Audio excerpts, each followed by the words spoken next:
தனம் அடுத்த வர எபிசோடில் பார்த்திங்க அப்படின்னா தனத்துக்கு பார்த்திங்க அப்படின்னா ராதிகா மேலே சந்தேகம் வருது. ராதிகா வந்து எப்படி வந்து நம்ம விஷயத்தில் விளையாண்டாலோ அந்த மாதிரி வந்து சௌந்தர்யா வாழ்க்கை விஷயத்துலேயும் விளையாண்டுருப்பாளோ அப்படின்னு சொல்லிட்டு எனக்கு தோணுது அப்படின்னு சொல்லிட்டு இப்போ தான் வந்து தனத்துக்கே சந்தேகம் வருது. அந்த சந்தேகத்தை கதிர்கிட்ட ஷேர் பண்ணிக்கிறாங்க. ஒருவேளை ராதிகாவுக்கு இந்த விஷயம் தெரிய வந்து அதுக்கப்புறம் ராதிகா வந்து சண்முகத்துக்கிட்ட சொல்லியிருப்பாளோ அப்படிங்கிற டவுட்டு பார்த்திங்க அப்படின்னா தனத்துக்கு வந்துருச்சு. அந்த விஷயத்தை கண்டுபிடிச்சி ராதிகாவை இந்த வீட்டிலேருந்து துரத்துவாங்களா அப்படின்னு சொல்லிட்டு வெயிட் பண்ணி பார்க்கலாம். இன்னும் சரி பார்த்திங்க அப்படின்னா இந்த மாதிரி ராதிகா வந்து அவங்க அத்தை கிட்ட நான் தான் வில்லி மாதிரி நடந்துட்டு இருக்கேன், என்னென்ன வேலை பண்ணணுமோ எல்லாத்தையும் பண்ணிட்டு இருக்கேன், ஆனால் நீ அப்படி நடந்துக்கவே மாட்டுறத, என்னமோ நான் தப்பு பண்ண மாதிரி என்ன அடிச்சிட்டு இருக்க அப்படின்னு சொல்லிட்டு அவங்க அத்தை கிட்ட சண்டைக்கு போகிறாங்க.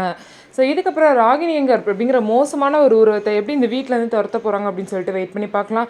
இன்னொரு சைடு ருக்மணியோட பையன் பார்த்தீங்க அப்படின்னா அன்றைக்கி அவங்க பேக்கில் காசு இருந்தது மட்டும் இல்லாமல் அவன் பண்ணுற ஒவ்வொரு விஷயமும் தப்பாக இருக்குன்னு சொல்லிட்டு ருக்மணி தனத்துக்கிட்ட சொல்லி அழுவாங்க. தனம் வந்து அந்த பையன் விஷயத்தில் என்னத்தை கண்டுபிடிக்க போகிறாங்க அப்படிங்கிறதையும் வெயிட் பண்ணி பார்க்கலாம். நம்ம வீடியோ உங்களுக்கு பிடிச்சிருந்தா நம்ம வீடியோவை லைக் பண்ணிவிட்டு பாருங்கள்.